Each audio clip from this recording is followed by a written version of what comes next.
Tudo bem, Birner? Tudo bem, Preto? Quer dizer que o senhor ficou afastado um tempo aí?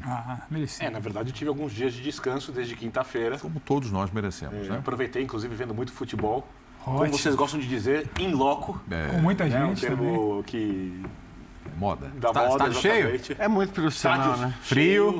Frio. Mas clima Frio. quente. Muito quente. Entendi. Muito quente. Boa. Principalmente Que na bom. quinta-feira. São dias especiais. Dias especiais. Mas boa noite a você, boa noite ao Léo, ao Jean, ao Pedro, aos fãs e às fãs do esporte. Bom, eu vou ser muito direto no destaque, já que a gente abre com esse tema. O Palmeiras não está precisando jogar melhor para a conquista ficar menos difícil. E vamos discutir um pouco sobre isso, mas é óbvio que se o Palmeiras for campeão brasileiro, não vai ser apenas por aquilo que o Flamengo deveria ter feito, na minha opinião, e não está fazendo. Maravilha. Jean Oddi! Tamo junto de novo aqui, Jean. Boa noite. Tamo junto. Boa noite, Preto. Boa noite, companheiros. Pois é, o meu destaque é para a mudança da vice-liderança, né? Porque há muito tempo a gente fala do Flamengo como o grande perseguidor do Palmeiras na briga por esse título brasileiro. Mas, no fim das contas, nas últimas 5 rodadas, a gente teve 4 vice-líderes diferentes, né? Flamengo, Fluminense, Corinthians, Internacional agora. Então, é o Internacional que também está na briga, que não pode ser descartado, mas, evidentemente, a cada rodada que passa e que essa distância se mantém ou até aumenta, como foi o caso na última rodada, o título se aproxima mais do Palmeiras. Agora, esse papo de que já é campeão, eu sempre faço o exercício, eu brincava ontem com o Pedro, né? Se na próxima rodada o Palmeiras perde e o Inter ganha, ou o Flamengo ganha... Abriu. A gente vai falar que o campeonato está fechado? Não. Não, vai falar que está aberto. Então, eu vou segurar esse exercício de ansiedade que muitas vezes a gente tem nos programas para dizer que o campeonato está fechado. Evidentemente está aberto, mas cada dia que passa, a vantagem do Palmeiras de fato é melhor. Só um detalhe, antes de tocar pro Léo, mas você concorda comigo que depois dessa rodada a chance ficou um pouquinho maior? Claro. Já era grande, ficou um pouquinho maior. Rodada, Claro, né? porque aumentou a pontuação, uma rodada a menos. Perfeito. E convenhamos, nesse momento, o terceiro colocado é mais forte do que o vice-líder. Por mais que o Inter, acho que esteja fazendo por merecer entrar nessa briga. Desculpa, Léo, por antecipar. Sem problema. É como se o Palmeiras estivesse aí na 29ª rodada já do Campeonato Brasileiro, né? Bertozzi, tá Tudo bom, bem, amigo? tudo Boa bem, noite. Preto? Boa noite. Boa noite para companheiros, para fã de esportes. Aproveitei a folga também como Birner. Não fui ao estádio, que é, nesse momento, ótima notícia. E dizer pro fã do esporte que, para quem está na frente, esse campeonato que é uma maratona, a cada vez que você olha para trás e não vê o adversário mais perto, a cada vez que você olha no retrovisor e não vê alguém crescendo ali, é que é uma corrida de Fórmula 1, cara. Você tá ali com 10 segundos de vantagem, a cada vez que você aponta na reta e não vê ninguém, você fala, bom, é uma volta a menos, eu preciso administrar aqui. Então, acho que a situação do Palmeiras é essa. Você olha para a próxima rodada, quem é mais provável de perder? O Palmeiras, que recebe o Santos, agora trocando de técnico. O Flamengo, que tem um Fla-Flu, ou o Inter, que tem um jogo chato fora de casa com o Atlético Goianiense, desesperado na luta contra o rebaixamento. Talvez o Palmeiras seja o menos provável de perder dos 3. Então, quando você olha para a tabela daqui para frente também, é muito difícil você imaginar. Também acho que isso já é campeão, não existe. A gente tem que respeitar o futebol, tem que respeitar as místicas que o Birner tanto gosta.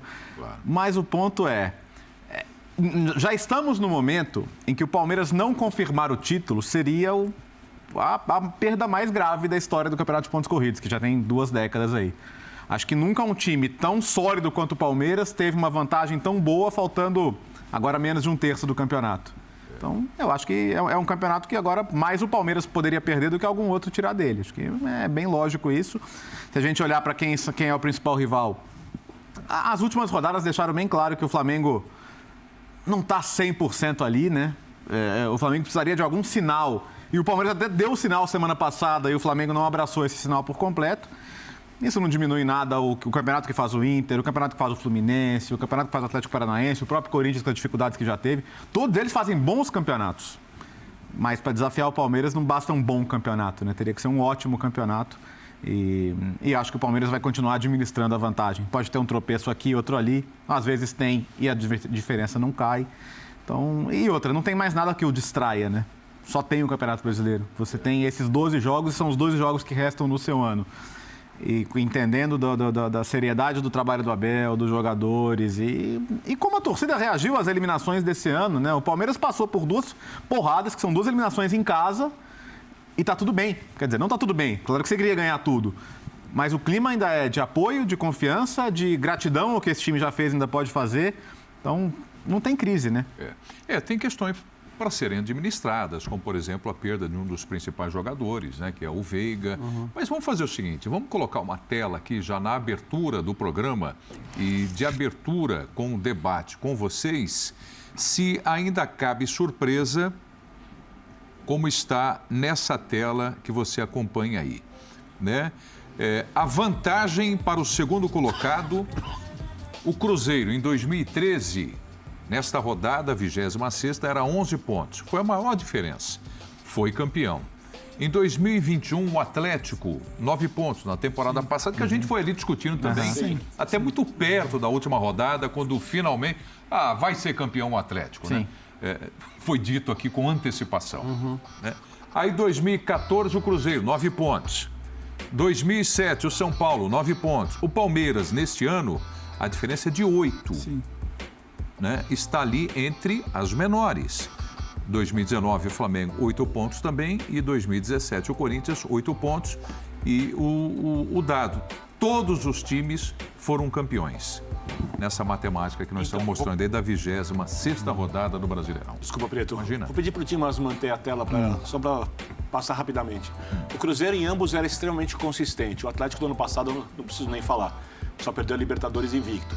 O São Paulo, 2007, dos 3 títulos do São Paulo, não era a melhor equipe, mas era a que mais sobrava em relação à concorrência, porque em 2006 o Internacional tinha um time capaz de competir com o São Paulo.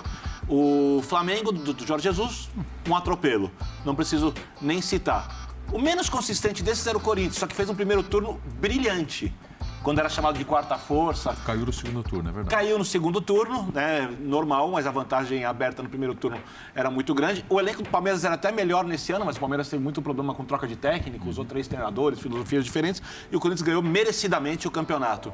O Palmeiras, ele é tão consistente quando a gente fala da capacidade coletiva e de competir, quanto foram as outras equipes que conseguiram o título. Lógico, umas mais, outras menos, tá? Mas o Palmeiras é uma equipe muito consistente. Você olha o passado, e se o passado serve para explicar alguma coisa no presente, nesse caso, a tendência é que sim, você não vê o Palmeiras perdendo o título.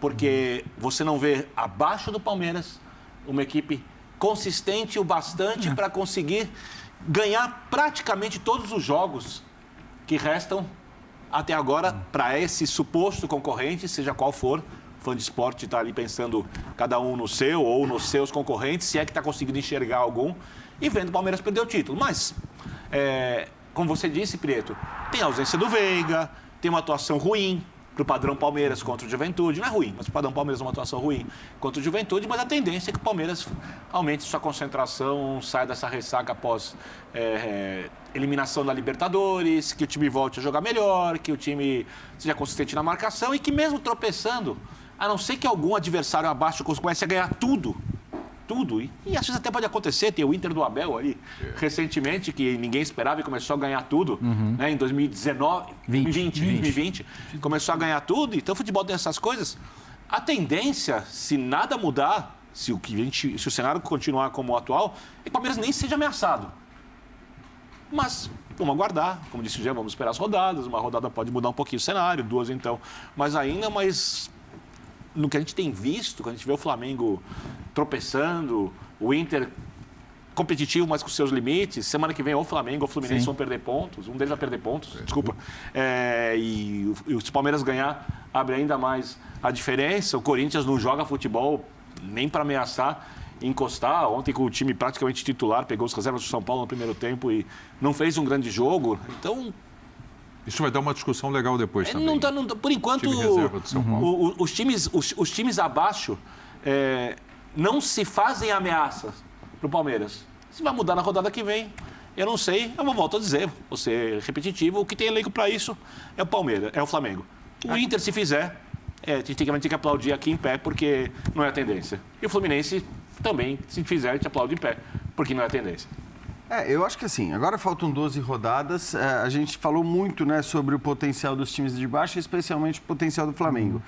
que de fato deixou escapar aí pontos que não poderia deixar escapar se quisesse entrar para valer nessa briga e ameaçar o Palmeiras, né, nas últimas rodadas. Precisava ter vencido o Ceará, precisava ter vencido o Goiás, tinha condições de fazer isso mesmo com as escalações que foram colocadas em campo e acabou não fazendo. Agora, evidentemente, você falando de 8 pontos de distância para o Inter, né, 9 pontos de distância para o Flamengo, você vai depender de uma queda brusca do Palmeiras. Como disse o Léo, o Palmeiras é um time confiável, o Palmeiras é um time que para mim, eu nem concordo muito que não está jogando bem. Eu acho que... não está jogando bem pro padrão Palmeiras. Não, mas é porque eu olho assim, eu acho que às vezes as críticas vêm, mas eu vejo assim, a atuação que o Palmeiras teve contra o Atlético Paranaense no jogo de volta, naquele contexto, eu achei que foi uma boa atuação, achei que o Palmeiras jogou muito bem no primeiro tempo, mas para variar, faltou matar o jogo, não conseguiu matar o jogo no primeiro tempo, e no segundo tempo, dado o contexto, a ausência do Murilo, até criou as suas chances. Concordei ali, com tudo até agora. Principalmente com o Dudu. Então, assim, foi um bom jogo do Palmeiras na eliminação da Libertadores, foi um ótimo jogo do Palmeiras na eliminação para o São Paulo, no segundo jogo da Copa do Brasil. Então, acho que até por isso... Um dos melhores jogos do Palmeiras, né? Sem dúvida. A eliminação da sem Copa do dúvida. Brasil. Agora, o mata-mata tem essas coisas, né? Acho que, assim, enfim, o contexto todo do jogo leva também o torcedor, como falou o Léo, dos jogos, das eliminações, acho que acaba levando o torcedor a continuar aplaudindo, a continuar incentivando, a entender. Uma coisa que o André Kfouri até falou ontem. Aí eu não estou nem entrando na questão da arbitragem em si, mas acho que a arbitragem, como o André falou bem no programa de ontem, ajuda, independentemente de você concordar ou não que as eliminações tiveram a ver, passaram também pela arbitragem, eu acho que isso ajuda a criar aquele discurso de que, cara, a gente fez tudo certo. E acho que o Palmeiras fez, de fato, boas partidas nas duas eliminações que teve nas Copas. Não acho que tenha jogado mal contra o Juventude, mas, mais uma vez, o Palmeiras pecou por desperdiçar muitas chances. Isso tem acontecido, aliás, o ano todo.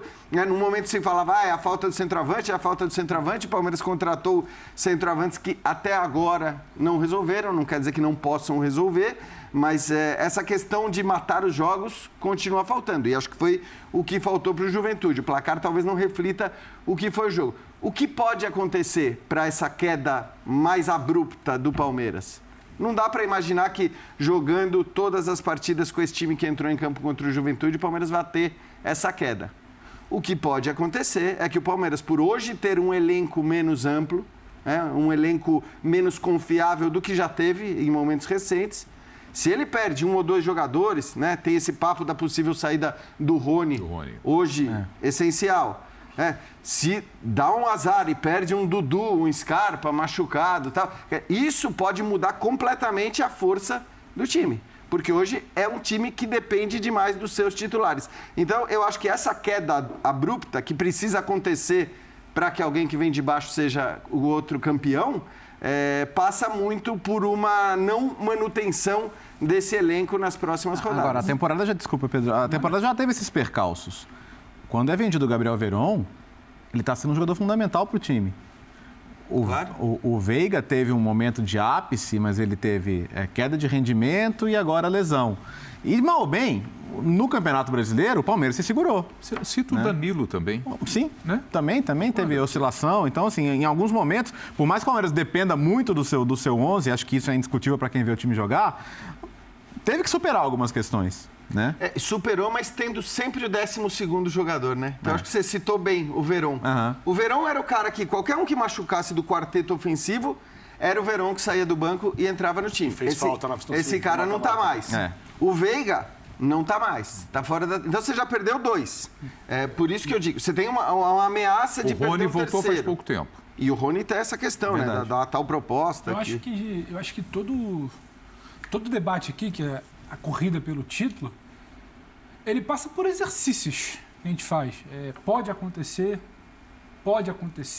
se não tiver, se vier a perder algum jogador importante, porque o elenco hoje já não é tão amplo como o Jean citou, a gente está sempre fazendo um exercício de imaginação de coisas que não se concretizam. A gente imaginou o time alternativo do Flamengo pode decolar, foi quem mais se aproximou. O time alternativo fica um pouco desfigurado e cai. Pode ser que o Flamengo, pelas mãos do Dorival, com o time principal no Brasileiro, não entra. Pode ser que um Corinthians, pela força de, enfim, ter Renato, Roger e Yuri, encaixa minimamente? Não, o foco é em Copa. Então, a gente passa muito por exercícios, por suposições. Quem está executando? Palmeiras. Porque a mínima suposição que a gente fala na semana passada é: e se o Palmeiras sentir o baque da eliminação? Sentiu um pouco no início do jogo, mas confirmou o resultado. E contra o Juventude era para fazer resultado. Não era para debater se foi bem, foi mal, foi brilhante. Eu faço o paralelo do Atlético e Inter. Você falou, lembrei desse jogo, exatamente esse jogo. É que ali era mais complicado o jogo, né? Sim, mas era um jogo em casa, de um baque, e tinha que ganhar de qualquer jeito. Não abriu o debate. Então, assim, a gente faz muitos exercícios enquanto o Palmeiras vai confirmando. Acho que foi o Jean que citou mais ou menos algo parecido. A gente não pode também cair no erro do não, mas é porque o Inter não é tão confiável, o Flamengo não confirma. Não, o Palmeiras confirma o seu. Não é só que os outros não fazem. O Flamengo não brilhou no início do campeonato. O Palmeiras ali fazia a sua tabela. O Inter não brilha no primeiro turno. O Palmeiras ali fazia o seu resultado. O Flamengo oscila agora. O Palmeiras, mesmo oscilando na temporada, faz o seu resultado no Brasileiro. Então, assim, o Palmeiras é quem nos dá motivo para falar tudo que a gente está falando aqui na mesa. Quem entrega fatos para a gente hoje no campeonato? O Palmeiras. Todo o restante eu acho que é um exercício do que pode acontecer para a gente não dizer que o campeonato acabou. Então, assim, os fatos nos apontam que é muito difícil, são 12 rodadas que restam, a gente imaginar uma oscilação. Até para trazer um dado anterior, porque a gente tinha uma tela ali dos últimos anos, o Palmeiras tem 54, né? Então faltam 21 pontos para 75. Nunca tivemos um vice com mais de 75 pontos. 21 pontos em 12 jogos para esse Palmeiras é algo assim muito razoável e tranquilo. Então, assim, é menos fatos, que 4 pontos a cada 6 disputados. Que é o cálculo do time que vai bem. Então, são muitos fatos que embasam que a gente não está aqui delirando quando a gente aponta que o Palmeiras está bem na corrida. Já que você levou para matemática... Um pouco só. Vamos supor que... Qual é o percentual de aproveitamento de pontos do Palmeiras no campeonato? 54 de 26. E percentual? 69%. Não, 70%. Tem 36... Segundo o Internacional, 58%. Tem 36 pontos em disputa. Né? Então, se conseguir manter a média, 24 pontos. Ele pode baixar esse aproveitamento. 24 pontos se não, peraí, isso é 36 a 24, seriam 9 pontos perdidos. O segundo colocado, se mantido o percentual, tem que ganhar todos os jogos até o final do campeonato para entrar na briga. Sim. Tá muito bem encaminhado. Você vai ser campeão, não sei, tá muito bem encaminhado. E aí você pode até usar a questão, né, o Palmeiras tem 3 jogos complicados fora de casa. Sim, o último é contra o Internacional fora, tem jogo contra o Atlético Mineiro fora e o Atlético Paranaense fora. Mas também é bom dizer, o Palmeiras não perdeu nenhum jogo fora de casa até agora no Campeonato Brasileiro. Verdade. Então, assim, as suas 2 derrotas aconteceram no Allianz Parque, contra o Atlético Paranaense e contra o Ceará na primeira rodada, né, naquele jogo logo depois da final do Campeonato Paulista. Então, é um time que, de fato, tem perdido muito pouco. E mesmo tendo 3 jogos fora de casa complicados contra esses adversários que eu citei, é um time que não perdeu nenhuma ainda como visitante no Campeonato Brasileiro. É um sinal acho que de um time sólido, de um time confiável, né, como a gente já cansou de falar por aqui, de um time que sabe o que faz e sabe reagir a diferentes condições num jogo de futebol, a diferentes momentos. É um time que não perde a cabeça.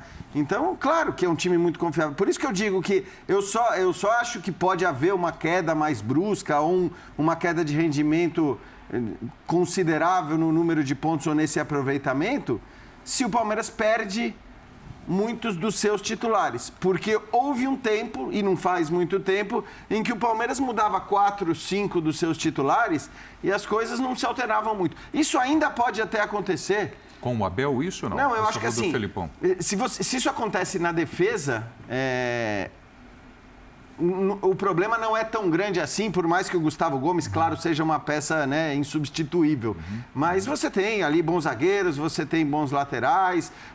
Eu acho que o Gabriel Menino no meio-campo está entrando. Agora, lá na frente, ali é muito difícil. Por isso que eu disse, Dudu, Scarpa e Rony, esses caras precisam estar presentes o tempo todo, porque hoje ele já não tem o Veiga, né? O Tabata já virou ali uma alternativa ao Veiga, parece ser o cara que vai assumir a titularidade, mas você olha para o banco e não tem, por enquanto, né? Porque são jogadores que ainda tendem a evoluir, mas não tem, por enquanto, aquele cara que possa substituir, não digo nem a altura, mas proximamente alguns desses jogadores que eu citei. Eu fiz a conta rapidinho de cabeça, o jornalista não é muito bom. 36, 70% de pontos dá 25, alguma coisa, acho que 25,6. Não Ou seja, com 25 pontos, se o Palmeiras fizer os 25 pontos, só o Inter pode buscar se ganhar todos os jogos.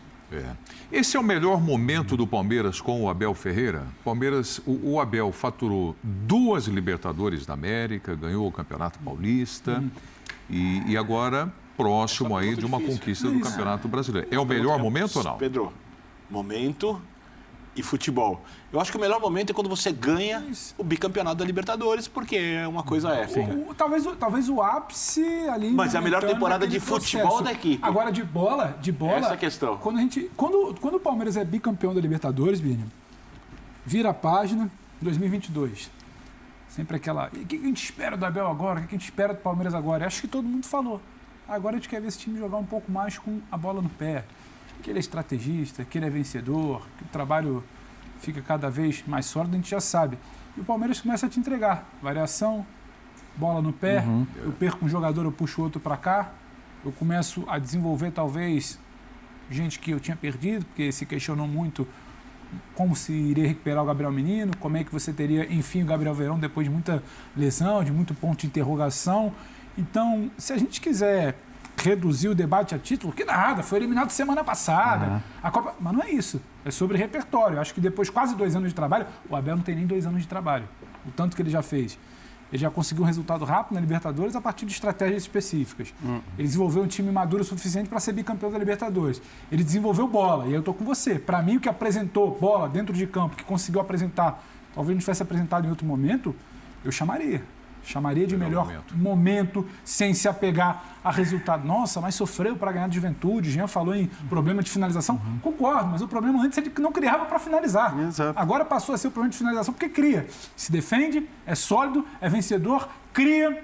Tudo bem, precisa finalizar melhor. A gente não está falando... É mais repertório, né, Pedro? Do Bayern, do Barcelona. Então, assim, eu acho que é um grande momento. Eu acho que é o melhor momento, acho que cada um vai dizer. Mas é um grande momento de um amadurecimento, de um trabalho raro no Brasil. Quem consegue completar 2 anos vencedor como tal, perdendo para um CRB sem servir a cabeça na bandeja, sendo eliminado em 2 competições de mata-mata, e a gente falando aqui que muito provavelmente pode ganhar um título brasileiro. Então, só isso eu acho que reflete para mim o momento. Então, a questão, né, Pedro, é assim, o que a gente chama de momento? Porque no futebol europeu, por exemplo, quando você fala em momento, você não está falando de 1 semana ou 2. Você está falando de pelo menos 2 meses, 3 meses e tal. O correto, eu acho que quando a gente fala de um trabalho de 3 anos, quando a gente... De uma temporada? Compara momentos, a gente tem que falar da temporada.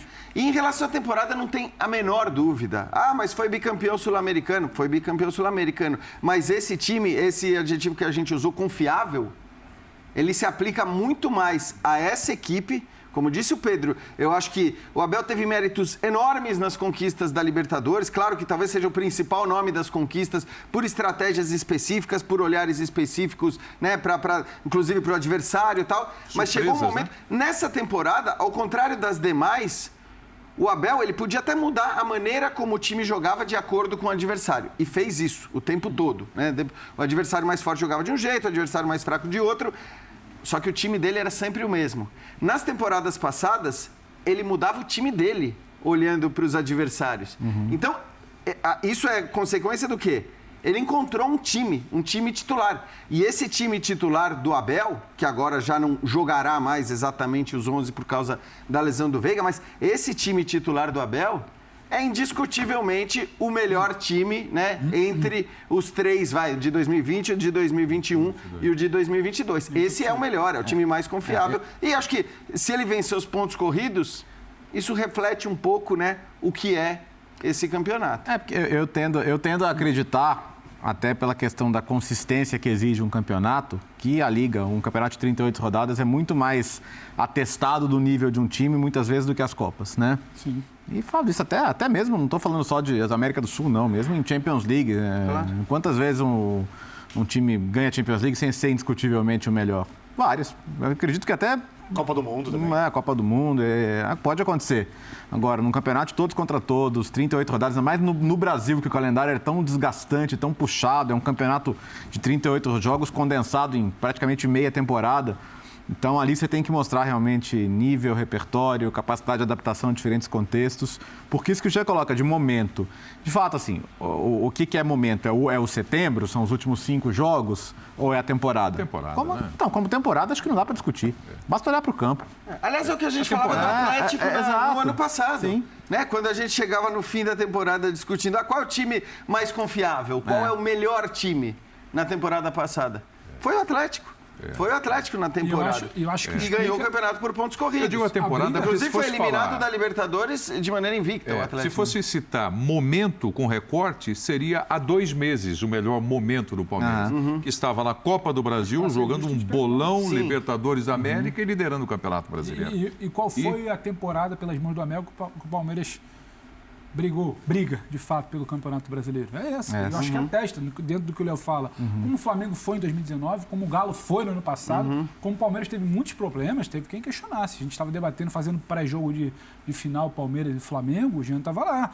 Não tinha uma certeza sobre aquele Palmeiras. Hoje, independente do duelo, você entende o que aquele time pode entregar. Tem a situação da Arena da Baixada, tem o gol no final, mas o Palmeiras não fez uma partida ruim no mata-mata. Você sabe, e é muito difícil você vencer o Palmeiras. O Léo lembrava, né? Eu acho que essa é a grande Técnico questão. brasileiro. Sim. Acho que isso responde parte da pergunta. Com altos e baixos no nível melhor, falando do padrão Palmeiras, não estou comparando com outras equipes. Óbvio que o Palmeiras está, se colocar o Flamengo aqui no melhor do Flamengo, não. A média do futebol brasileiro, o Palmeiras é muito acima da média. Pegando o padrão Palmeiras, jogue bem, jogue de maneira razoável dentro desse padrão Palmeiras. Nunca é fácil ganhar do Palmeiras. São apenas É muito difícil ganhar do 6 Palmeiras. derrotas na temporada. É isso. Apenas 6 derrotas.